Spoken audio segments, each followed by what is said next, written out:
Have you ever wondered if the worst mistake of your life would eventually come back to destroy everything you've built? I thought I had buried that question along with my past, but some graves are too shallow to hold the dead. My name is Kendall, and I need to tell you what happened in our house last week. What started as strange sounds in the night became something far worse. A reckoning 15 years in the making. Austin and I had been married for 8 years, living in our modest 2-story home on Marymount Avenue. He's an accountant, methodical and safe. Everything I needed after the chaos of my younger years. We had our routines: coffee at 6:30, him reading the financial section while I scrolled through emails, dinner at 7, Netflix in bed by 10. Predictable, secure. Exactly what I'd craved. The first sign something was wrong came on a Tuesday morning. I found our kitchen window slightly ajar, the one that faces the alley. Austin swore he'd locked it the night before, and he was meticulous about such things. We chalked it up to the old house settling, maybe a latch that didn't catch properly. That evening, I noticed food missing from our pantry. Half a loaf of bread, some canned soup, a sleeve of crackers. When I mentioned it to Austin, he looked at me with that concerned expression he wore when he thought I was being paranoid. "Maybe you forgot you finished the bread?" he suggested gently. But I knew I hadn't. The next morning brought more unsettling discoveries. The spare key we kept under the ceramic frog by our back door had moved. Not missing, just repositioned, as if someone had used it and placed it back carelessly. Our dog, Rex, a usually calm golden retriever, began acting skittish, pacing the house at night and whimpering at shadows. "Someone's been in our house," I told Austin over breakfast, my hands shaking as I gripped my coffee mug. He reached across the table, covering my hand with his. "Honey, you're scaring yourself. Old houses make noise. Maybe we have mice." "But mice don't move keys. Mice don't leave the faint scent of cigarettes lingering in our basement, a smell that made my stomach clench with a familiarity I couldn't place." By Thursday, the disturbances escalated. I came home from work to find our bedroom closet door open, my clothes pushed aside as if someone had been hiding behind them. Austin's gun safe, tucked behind his winter coats, showed scratches around the lock. Fresh ones. That night, I barely slept. Every creak of the house sent adrenaline coursing through my veins. Around 3 a.m, I heard footsteps in the hallway, slow and deliberate. I shook Austin awake, but by the time we investigated, torch in hand, we found nothing but displaced dust motes dancing in the beam. "We need to call the police," I whispered. "And tell them what?" "That we think someone might be in our house. But we have no proof." He was right, but that didn't make the fear gnawing at my chest any less real. Friday brought a new horror. Austin's 9mm Beretta was missing from his gun safe. The safe Austin was absolutely certain he'd locked. We searched the house frantically, but it was gone, vanished like smoke. "Now we call the police," Austin said, his face pale. But I couldn't shake the feeling that involving the authorities would only make things worse. There was something personal about these intrusions, something that felt like a message meant specifically for me. Saturday night, we decided to stay vigilant. We positioned ourselves in our bedroom with the door locked, Austin clutching a baseball bat while I kept my phone ready to call 911. We turned on a mindless sitcom, trying to maintain some semblance of normalcy as our eyes darted to every shadow the television cast on our walls. Around 11:30, during a particularly loud laugh track, we heard the front door open. Austin motioned for silence, raising the bat. I dialed 911 but didn't press call, my finger hovering over the screen. Heavy footsteps climbed our stairs, no longer hiding, no longer careful. The bedroom door handle turned slowly. Austin raised his bat higher, positioning himself between me and the door. But when it opened, the man standing there held Austin's missing Beretta, pointed directly at us. "Hello, Kendall," he said, and my blood turned to ice water.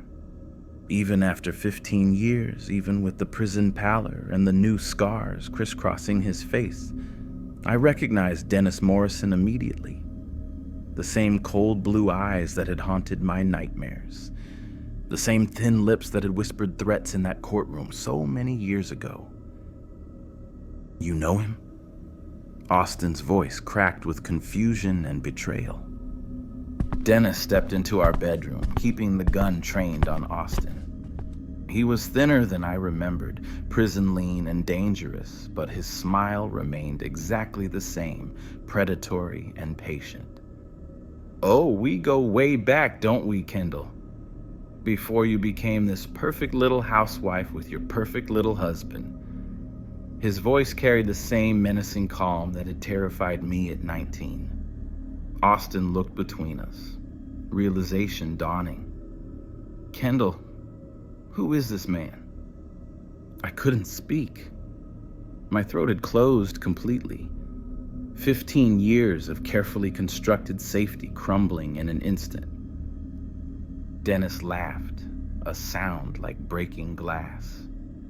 "She never told you about me, did she? About what she did?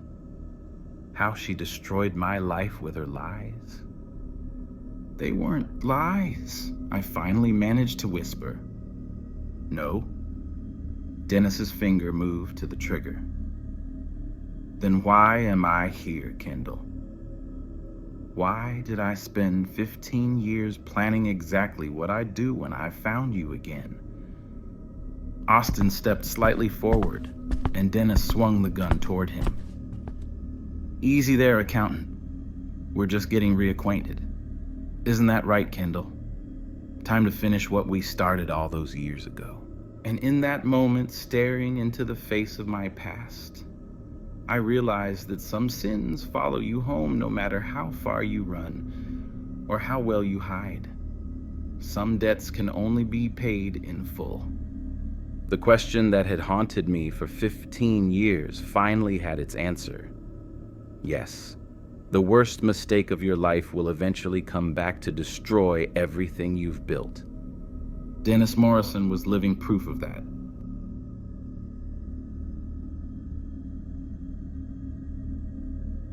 What would you do if the man you were hunting knew more about your life than you knew about his? That question has haunted me for 3 months now, ever since Jericho Delacroix escaped from Millfield Correctional. I should have known this case would be different when the warden called me personally instead of going through dispatch. "Detective Morrison," he'd said, his voice tight with barely controlled panic.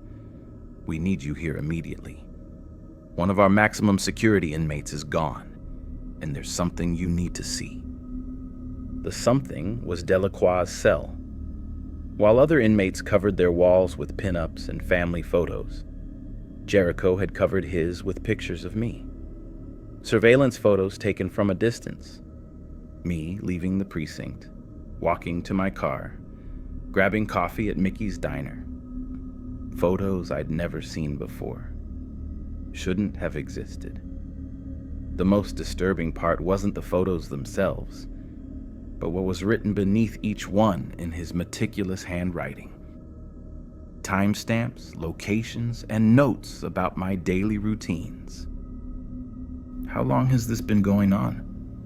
I asked the warden, trying to keep my voice steady. "We found this during a routine cell inspection after he escaped. Could have been weeks, months. We don't know how he got these." I studied the wall more carefully. There, tucked between photos of me at a gas station and outside the courthouse, was one that made my blood run cold. Sarah, my wife, walking out of Riverside Elementary, where she teaches 3rd grade. The note beneath read, "Mrs. Morrison, 3:15 p.m. dismissal. Drives a blue Honda Civic. License plate JRN 4782. My hands started shaking. The first phone call came that evening while I was explaining to Sarah why she needed to stay at her sister's house for a while. The landline rang, a number we rarely gave out, listed under Sarah's maiden name for privacy. "Detective Morrison." The voice was cultured, almost pleasant. "I hope you don't mind me calling, but we have so much to discuss." "Delacroix." "Please call me Jericho. We're going to get to know each other quite well." He paused, and I could hear traffic in the background. "I see your wife made it safely to Janet's house on St. Mary Street. Smart man. Taking precautions." The line went dead. I immediately called the local police in Sarah's sister's neighborhood, but Delacroix was already gone. He'd been watching from a silver sedan parked 3 houses down. The neighbors had assumed it was someone visiting. The cat-and-mouse game escalated quickly. Every time we got close, Delacroix was one step ahead. He seemed to know our patrol routes, our response times, even which officers were working which shifts. But worse than evading capture, he was studying us, studying me. The second call came a week later at the precinct. "Your son Tommy plays Little League at Riverside Park Tuesdays and Thursdays at 6 p.m. Impressive batting average for an 8-year-old. My throat closed up. "And little Emma just lost her first tooth. The tooth fairy was very generous. $5. Your parents must be proud of their grandchildren. They speak about them constantly at Sunset Manor during visiting hours every Sunday at 2 p.m. "If you go near my family..." "Oh, Detective Morrison, you misunderstand. I don't want to hurt them. I want you to understand that I could hurt them at any time, in any place. The power dynamic has shifted, hasn't it?" He was right, and we both knew it. I was no longer the hunter. I had become the hunted. The investigation consumed me. We traced the calls, all from different disposable phones. We followed up on every lead, every sighting. Delacroix was like smoke, always dissipating just before we could grab hold. But his psychological warfare was relentless and precise. He knew Sarah's coffee order at the Starbucks near school. He knew my father's dialysis schedule. He knew Emma had been having nightmares about monsters in her closet. Information he couldn't have gotten from surveillance alone. That realization led to the most disturbing discovery of all. During a deeper investigation into his background, we found that Jericho Delacroix had been in prison for identity theft and stalking, but his methods were far more sophisticated than we'd initially understood. He hadn't just stolen identities, he'd inhabited them. Court records showed he had somehow accessed private family information, medical records, school files, even therapy sessions of his previous victims. Then we found his journal entries from prison. Page after page of meticulous research about me and my family, gathered through a network of contacts both inside and outside the prison system. He'd been planning this psychological torture for over 2 years, long before his escape. But the worst entry was dated just 3 days before he broke out. Detective Morrison thinks he understands criminals, but he's never been the victim. Soon he'll know what it feels like to have someone else control his life. Soon he'll understand that the real prison isn't the one with bars.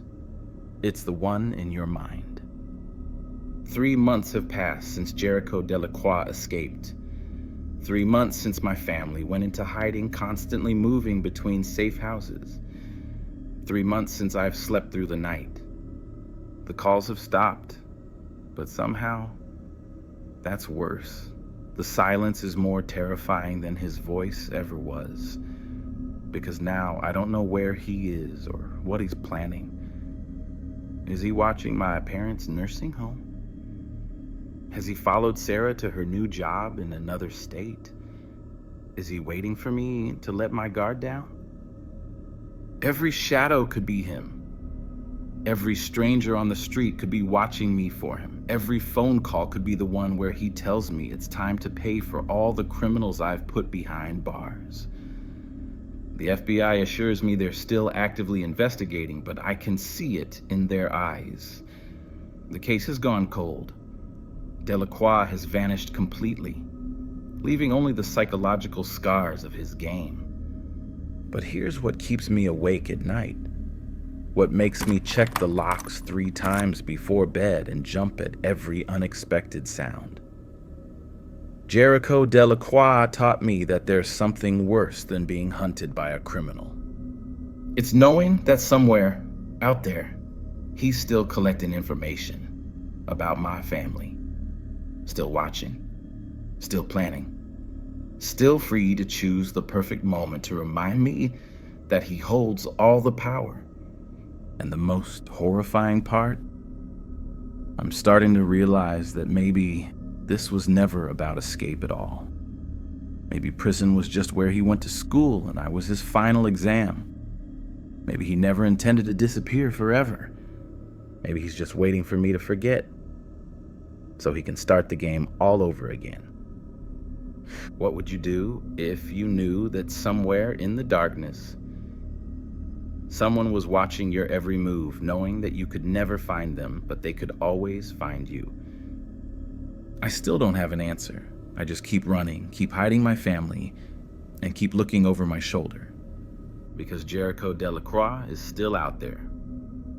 And I'm still his favorite study subject.